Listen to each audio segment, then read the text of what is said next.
Assalamualaikum warahmatullahi wabarakatuh dan selamat pagi. Semoga kalian selalu dalam kondisi sehat walafiat sehingga bisa mengikuti kegiatan KPM ini di masa pandemi ini dengan baik dan selalu sehat walafiat. Baiklah, kita akan masuk pembelajaran yang ketiga di mata pelajaran prakarya dan kewirausahaan. Kita lanjut yaitu kerajinan bangun datar. Kita di semester ini yaitu membuat kerajinan bangun datar kotak tisu, yaitu bahannya dari koran bekas. Nah, ini akan sekilas tentang berkaitan dengan kotak tisu, bahwa tempat tisu dari koran merupakan salah satu kerajinan tangan yang sangat populer di masyarakat karena terbuat dari koran yang notabene adalah barang bekas. Kegiatan membuat tempat tisu dari koran ini sangat dianjurkan dengan membuat tempat tisu dari koran bekas. Jadi kita memanfaatkan limbah yang ada. Walaupun sebenarnya di dalam LKS atau di buku untuk kerajinan bangun datar itu yaitu membuat kerajinan dinding dari kerang. Nah, kalau ikutin itu maka kalian semua akan kesulitan, termasuk kita juga kesulitan mencari kerangnya. Maka Bapak berikan alternatif yaitu membuat kerajinan dari bahan bekas, yaitu limbah koran yang sering ada. Saya pikir nyarinya pun juga tidak sulit kalaupun kalian di rumah tidak ada pelanggan koran seperti itu. Nah, kegiatan membuat kerajinan dari kertas atau koran bekas sangat dianjurkan oleh para pecinta lingkungan hidup. Membuat tempat tisu dari koran merupakan kegiatan positif yang harus dikembangkan oleh siapa saja. Kegiatan tersebut merupakan salah satu upaya daur ulang kertas yang bermanfaat buat lingkungan. Selain itu juga bahwa ini adalah rangka untuk memotivasi kalian. Jadi Bapak karena di sini adalah mengampu mapel kewirausahaan, yaitu memotivasi kalian untuk berwirausaha, memanfaatkan waktu yang ada dengan menggunakan limbah yang ada. Kemudian nanti ke depannya kalau kalian sudah kuliah atau mau usaha sendiri, silahkan. Ini bisa dikerjakan di rumah seperti itu. Apalagi kalau kalian sudah bisa membuat dengan bagus, kalian produksi sendiri, lama-lama Anda bisa usahanya besar. Tentu tidak cukup dengan tenaga sendiri, tentu akan membutuhkan tenaga orang lain, otomatis menjadi usahanya berkembang. Adapun bahan kotak tisu atau tempat tisu, bahan koran bekas, yang pertama ada koran bekas kurang lebih 8 lembar, kemudian lem pok putih. Ini untuk melengketkan nanti gulungan koran dan dinding-dinding koran atau gulungan koran. Berikutnya adalah pensil, ini untuk memberi tanda, pengukur.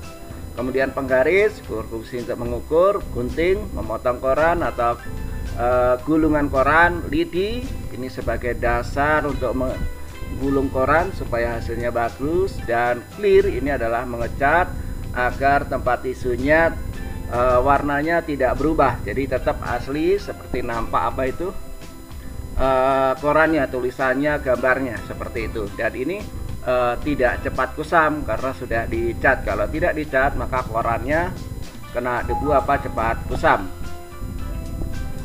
Berikutnya adalah cara membuat tempat tisu dari koran bekas dengan menggunakan pensil.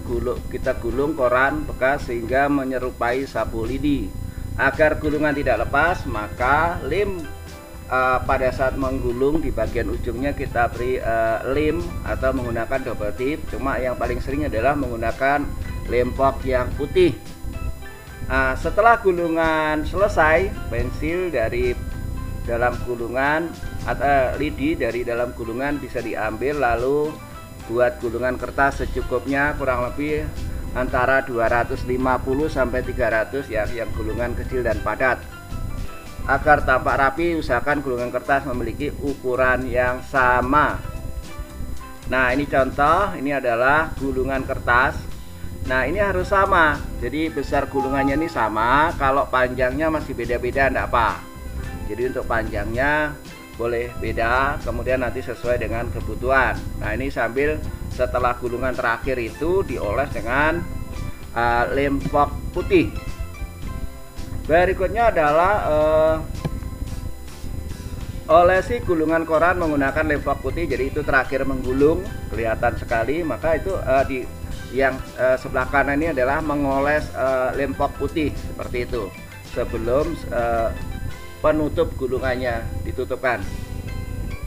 Kemudian gulungan koran digabungkan sesuai dengan ukuran lebar sisi-sisi dan diolesi lebar lem fok putih.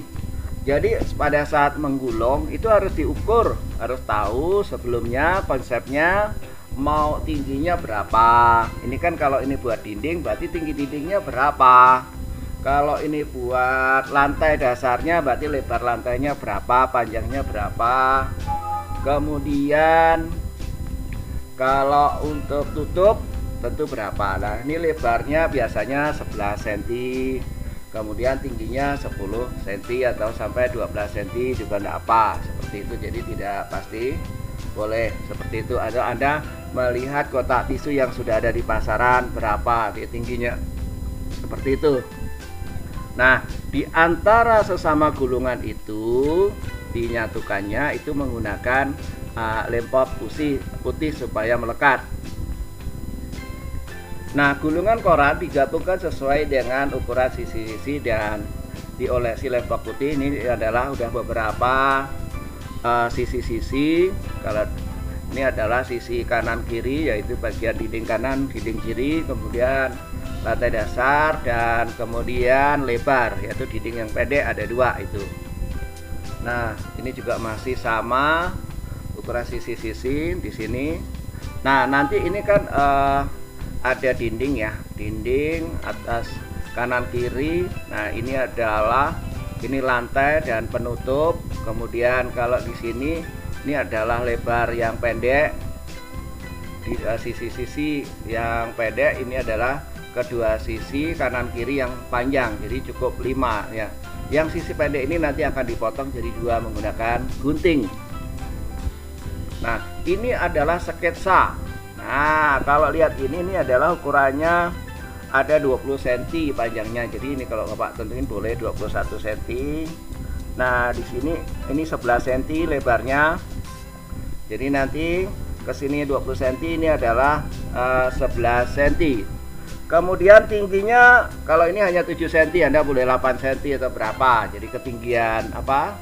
Kalau tadi Bapak sebut 10 sampai 12, Bapak tentuin sampai dari 8 enggak apa, ada 8 cm. Jadi ketinggian kotak tisunya. Kemudian nah kalau ini kan tadi udah tentuin ini, baru bisa menentukan ini. Nah kalau ini dijadikan sebagai lantai, maka ini sudah tentu tadi udah ada ukurannya. Ke sini 11 cm lebarnya, kemudian ke sini adalah 20 cm. Di garis menggunakan pensil, diberi tanda supaya nanti pada saat guntingnya bagus. Nah ini adalah cara mengukurnya menggunakan penggaris. Nah itu 11 cm pas, harus benar-benar pas supaya nanti simetris. Nah ini adalah itu 21 cm pas juga lurus dengan 21 cm. Nah ini masih 21 cm dinding sebelahnya. Nah kemudian memotong sisi-sisi sesuai dengan tanda ukuran tadi. Setelah beri tanda tadi, dipotong dengan menggunakan gunting serapi mungkin ya. Jadi harus benar-benar rapi itu waktu guntingnya.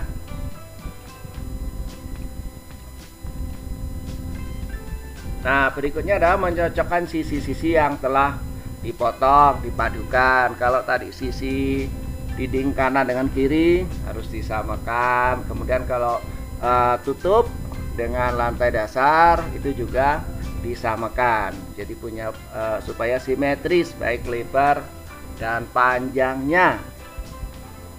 Nah ini adalah dicoba dirangkai. Jadi ini sudah ada itu sisi yang pendek kanan kiri itu yang disentuh tangan, kemudian yang tengah itu ada 3 bagian, ada lantai dan dinding kanan kiri seperti itu. Dicoba dirangkai bagaimana supaya pas posisinya. Dan ingat bahwa di dalam tidak ada kardus. Kalau nanti kalian lihat ada video yang menggunakan kardus, Bapak tidak mau Anda di dalamnya menggunakan kardus. Oke, nah ini coba dinding kanan kiri dirapikan, diketemukan di lem seperti itu, di lem nih. Nah sudah mulai di lem berdiri, nanti tinggal disambung lagi sisi yang pendek, bagian kanan kiri yang masih roboh itu nanti baru digabungkan lagi secara pelan-pelan, harus teliti, terutama harus simetris posisinya. Oke. Nah, setelah tadi disetel kira-kira posisinya udah pas, baru yang tepi-tepi dinding yang akan dihubungkan itu diberi lempok. Nih, lempok putih. Jadi sebelum digabungkan harus dilem dulu supaya melekat antar sesama di dindingnya seperti itu. Berikutnya adalah gabungan sisi samping dan bawah. Nah, ini adalah dinding bawah, dinding samping tadi itu yang panjang, dinding yang panjang dengan lantai. Maka tadi setelah diberi lem kemudian dihubungkan sehingga bisa mulai dibentuk seperti itu. Kemudian gabungan sisi-sisi bagian vertikal, yaitu vertikal itu yang tegak, ada dua sisi yang panjang dan dua sisi yang pendek. Nah ini setelah diberi lem maka bentuknya seperti itu. Nanti di pojok-pojok itu boleh ditambah dengan penyangga yang bagian dalam supaya semakin kokoh seperti itu.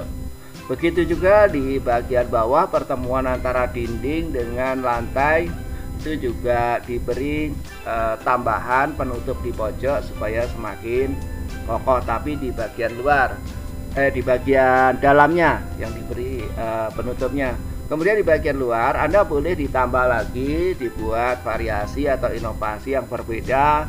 Tentu harus rapi, terutama di pojok-pojok itu boleh dibuat variasi kalau ingin, yang penting kelihatan rapi kotak tisunya. Berikutnya adalah tampilan gabungan sisi sebelum dipasang tutup. Nah ini nampak bagian dalamnya.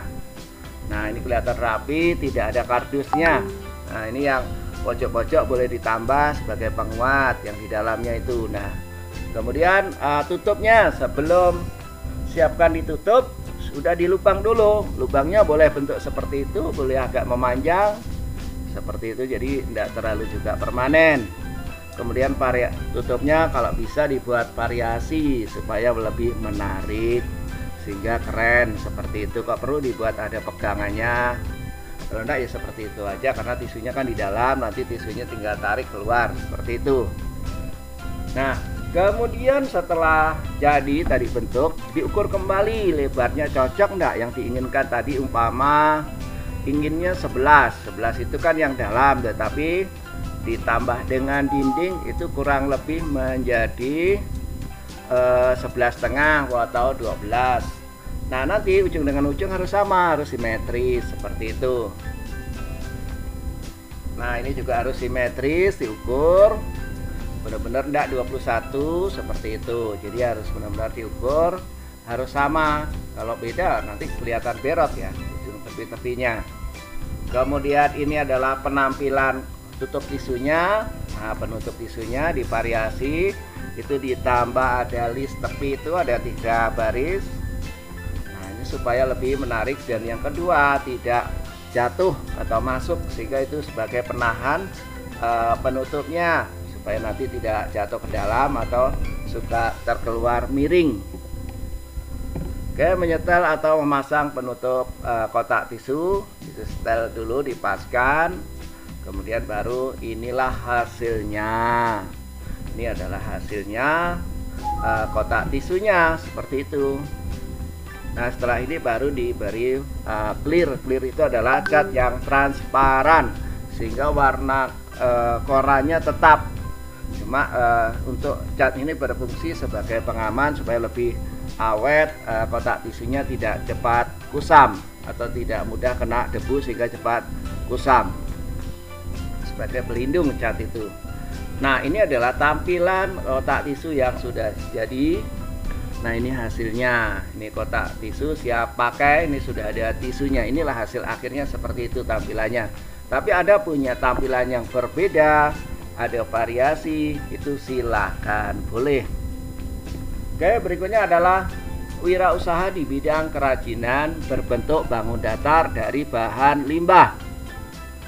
Yaitu pertama ada ciri-ciri wirausaha, kemudian ciri-ciri wirausaha yang andal dan profesional, kemudian tujuan daripada seorang wirausahawan. Nah, ini jadi ada 3 ya. Nah, yang pertama adalah ciri-ciri wirausaha, yaitu memiliki keberanian dalam memiliki daya kreasi. Jadi kalau Anda punya inovasi, punya daya kreasi, tidak usah takut, buat aja sedemikian rupa sehingga kerajinan Anda menarik.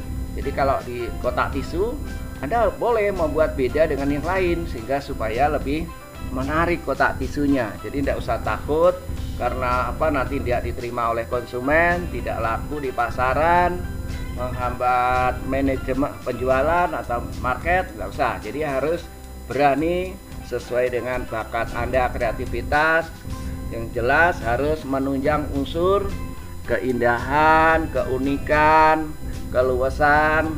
Nah, itu. Kemudian berani mengambil resiko. Nah, namanya wirausaha itu kan bagaimanapun harus siap dengan resiko. Walaupun sudah dibuat planning, hitungan yang matang, analisa yang bagus, tetap aja risiko tetap ada. Contohnya kalau sebelum pandemi mungkin kerajinan laris, di masa pandemi berkurang gratis, itu namanya salah satu resiko. Kemudian resiko kerajinannya cepat rusak, kemudian sudah tidak ikuti zaman, seiring dengan waktu sudah banyak model-model yang baru, maka itu ada resiko. Salah satu resiko sulit mencari SDM, sulit mencari bahan baku, keterbatasan modal, itu juga suatu resiko. Kemudian memiliki semangat dan kemauan yang keras, bahwa Anda sebagai wirausaha harus optimis bahwa Anda akan sukses. Anda harus yakin bahwa Anda berhasil dengan perhitungan-perhitungan yang sudah Anda buat, seperti itu. Kemudian memiliki analisis yang tepat, dianalisis benar enggak usahanya, bagaimana dengan ini, dianalisis untuk jangka pendek maupun jangka panjang, bisa menggunakan PEP, kemudian analisis SWOT. Nah, itu bisa. Jadi analisis SWOT-nya apa? Strength, weakness, kemudian opportunity, kemudian threat. Nah, itu. Nah, kemudian tidak konsumtif. Jangan kemudian modal usaha itu digunakan untuk kebutuhan pribadi yang sifatnya konsumtif, tetapi bagaimana dana usaha itu tetap dalam rangka untuk mengembangkan wirausaha. Kalaupun ngambil ya enggak apa, tapi harus dipertimbangkan itu sebagai suatu keuntungan, jangan mengurangi modal.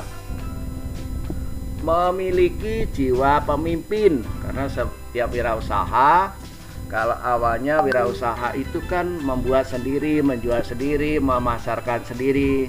Tapi kalau usahanya itu maju, nanti suatu saat dipastikan akan memiliki karyawan, atau anak buah atau pekerja. Maka pada saat memiliki karyawan harus siap memiliki jiwa pemimpin. Bagaimana memimpin seseorang yang punya karyawan, sehingga karyawannya bisa betah dan puas. Berikutnya adalah berorientasi pada masa depan.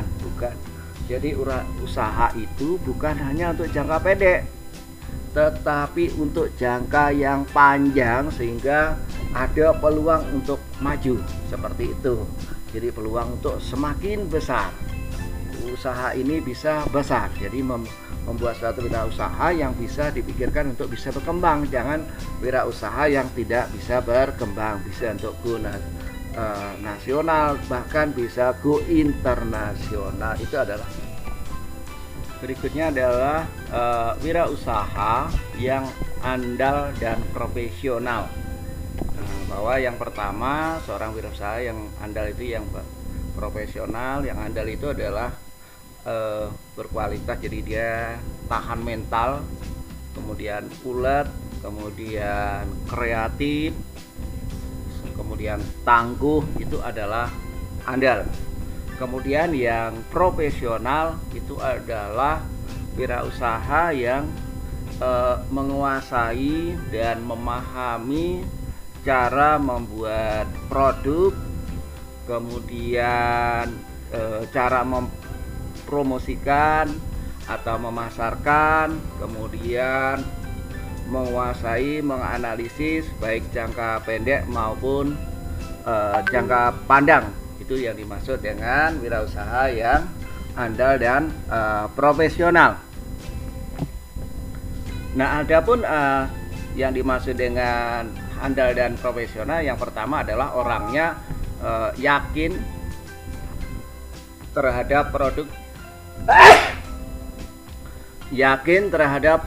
yang dimiliki, bahwa pada saat dia mulai membuat produk, dia itu yakin bahwa produk ini akan laris di pasaran dan diminati oleh konsumen dan lagi tren di masanya, seperti itu. Itu adalah yakin, dan dia benar-benar yakin bahwa usaha ini bisa berkembang. Berikutnya adalah mengenal sangat banyak produknya. Nah, ini adalah bagaimana mengetahui ciri-ciri, kelemahan dan kelebihan produk ini, dan bagaimana membuat membuat produk ini menjadi unik dan berkualitas dan bisa menjual dengan harga yang murah, seperti itu. Berikutnya, tidak berdebat dengan calon pelanggan. Ini artinya pada saat pelanggan ada berkomen, kok ini produknya begini, kok ada ini. Nah, itu tidak perlu diperdebatkan, tapi bagaimana kita menerima kekurangan daripada kritik dan saran dari pelanggan agar produk ini menjadi lebih baik, semakin berkembang, walaupun dengan rasa berat hati. Tetap kita harus menerima dengan rendah hati apa yang disampaikan oleh para pelanggan demi kemajuan usahanya.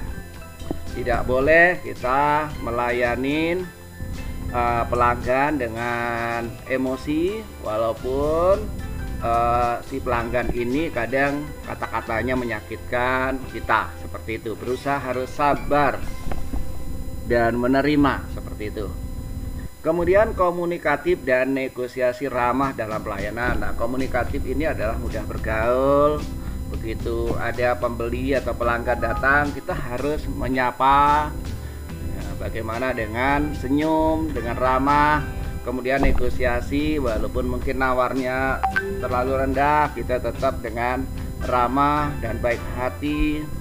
Jangan ditunjukkan kita lagi kesal atau emosi di dalam melayani pelanggan. Kemudian santun, jujur, dan berani. Nah, ini santun ini ramah, berakhlakul karimah, sopan, baik pada saat pelanggan datang. Jujur, ini artinya kalau produknya memang ini berkualitas, sampaikan produk yang punya kualitas. Kalau produknya KW atau nomor 2 atau nomor 3 ada yang cacat, itu sampaikan apa adanya. Jangan kemudian cacatnya produk kita tutup-tutupin, kemudian nyampe di rumah pelanggan tahu, oh ternyata ini produknya tidak bagus, tadi dibilangi yang paling bagus. Maka orang akan jerah untuk membeli dan dia akan nyampaikan ke orang lain sehingga nanti tidak ada yang mau beli lagi. Nah, berani ini adalah jangan malu-malu, tidak boleh takut. Kita berhadapan dengan pelanggan, kita harus pede, percaya diri bahwa produk kita adalah bagus. Kemudian menciptakan transaksi. Nah, menciptakan transaksi ini adalah kaitannya bagaimana mampu membuat transaksi yang bukan hanya yang cash, tetapi bisa juga yang tanpa cash. Seperti sekarang sudah ada namanya mini ATM, atau mungkin dengan transfer. Nah, nanti bagaimana cara transaksinya kalau model transfer buat kesepakatan dulu sehingga tidak ada yang dirugikan. Atau tadi dengan menggunakan mini ATM, sekarang sudah banyak di supermarket atau di mana menggunakan mini ATM. Kemudian mengetahui tujuan berwirausaha, yaitu dalam rangka mengembangkan kemampuan di bidang wirausaha. Tentu yang paling utama adalah mencari keuntungan dan menciptakan lapangan kerja buat orang lain. Itu juga sesuatu yang penting. Nah, kemudian tujuan seorang wirausaha. Yang pertama adalah berusaha dan bertekad dalam meningkatkan jumlah para wirausaha yang baik. Kata lain, ikut serta dalam mengader manusia-manusia calon wirausaha membangun jaringan bisnis yang lebih baik. Jadi ini adalah melatih para wirausaha baru atau pemula yang bisa dilatih, kemudian mereka berkembang, bisa menjual produknya ke dia, sehingga akan memberikan suatu pemasukan atau dalam rangka untuk beramal, berbagi ilmu. Nah, dengan membuat pelatihan-pelatihan berwirausaha atau biasa mengader atau mengkader seperti itu, membuat jaringan bisnis yang lebih baik. Seperti LMLM itu kan sering mengadakan latihan terus latihan untuk di jaringan di bawahnya. Ikut serta dalam mewujudkan kemampuan para wirausaha untuk meningkatkan kesejahteraan serta kemakmuran masyarakat. Jadi tadi sudah saya sebut tujuan wirausaha salah satunya adalah untuk mendapatkan suatu keuntungan. Nah, ini area untuk meningkatkan kesejahteraan. Nah, meningkatkan kesejahteraan secara pribadi si pengusaha maupun kesejahteraan kemakmuran masyarakat. Siapa sih kemakmuran masyarakat? Salah satunya adalah dengan menampung karyawan tadi, membuka lapangan kerja. Itu sudah yaitu memberikan meningkatkan kesejahteraan kemakmuran masyarakat di negaranya, serta dalam menumbuhkan dan mengembangkan kesadaran serta orientasi kewirausahaan yang kukuh. Nah, ini adalah ikut memberikan mengembangkan kesadaran. Memberikan kesadaran itu memberikan contoh. Nah, bukan hanya sekedar pada teori, tapi bagaimana memberikan contoh kesadaran untuk berwirausaha kepada orang lain, sehingga selain kita memberikan pelatihan-pelatihan, kita juga harus punya usaha, mengembangkan wirausaha.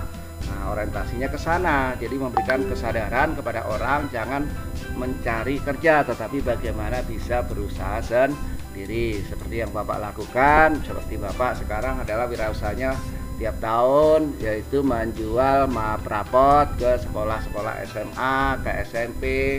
Seperti itu juga berusaha menjual benih porang yang lagi sedang berkembang, dan bahkan mungkin pertanian yang lain yang bisa Bapak lakukan. Usaha yang lain yang bisa Bapak lakukan. Jadi bukan hanya sekedar memberikan teori pada karya. Kemudian menyebarluaskan dan membuat budaya dengan ciri-ciri kewirausahaan di sekitarnya, terutama dalam masyarakat. Jadi menyebarluaskan bagaimana kita membudayakan diri untuk berwirausaha, bukan hanya mengharapkan melamar pekerjaan, tetapi bagaimana membuat budaya berwirausaha seperti itu. Berikutnya adalah mengembangkan dalam bentuk inovasi dan kreasi agar tercipta dinamika dalam kewirausahaan dunia bisnis sehingga kemakmuran dapat tercapai. Nah, mengembangkan dalam bentuk inovasi dan kreasi ini artinya apa? Bahwa wirausaha itu tidak harus selalu dari nol, dari awal, tetapi bisa memperhatikan wirausaha orang yang sudah berjalan, kemudian kalian membuat inovasi terhadap produk itu. Bukan jiplak, kalau jiplak kan sama persis, tetapi ini bagaimana membuat sesuatu yang lebih inovatif, kreasi, sehingga bisa sesuai dengan tren atau tuntutan zaman sekarang. Nah, berikutnya adalah analisis keuangan dari usaha kerajinan berbentuk bangun datar. Nah, dari bahan koran bekas. Yang pertama adalah BEP, Break Even Point, bagi bagaimana usaha ini tidak mengalami kerugian. Tetapi kalau BEP sendiri pas itu sebenarnya tidak mengalami keuntungan dan tidak mengalami kerugian seperti itu. Nah, tapi bagaimana kalau kita sudah tahu BEP-nya, maka kita akan bisa bagaimana usaha ini bisa mendapatkan suatu keuntungan. Nah, BEP itu ada dua, ada BEP harga dan BEP produksi. Nah, yang dimaksud BEP harga itu harga jual apabila yang kita dapatkan kalau kita jual sesuai dengan BEP harga, maka tidak ada keuntungan dan tidak ada kerugian, kecuali ada risiko maka dia terjadi sesuatu baru rugi. Nah, yang dimaksud dengan total biaya ini adalah total keseluruhan atau biaya keseluruhan yang dikeluarkan di dalam suatu memproduksi. Nah, karena biaya total maka itu dimulai dari biaya bahan, kemudian SDM atau upah, kemudian angkutan, kemudian biaya-biaya lain yang dikeluarkan karena membuat suatu produk seperti itu.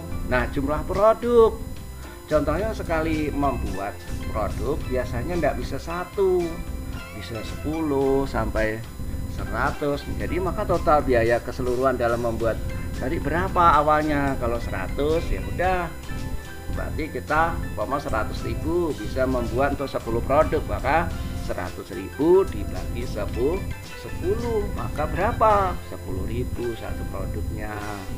Itu caranya. Kemudian yang dimaksud dengan BEP produksi.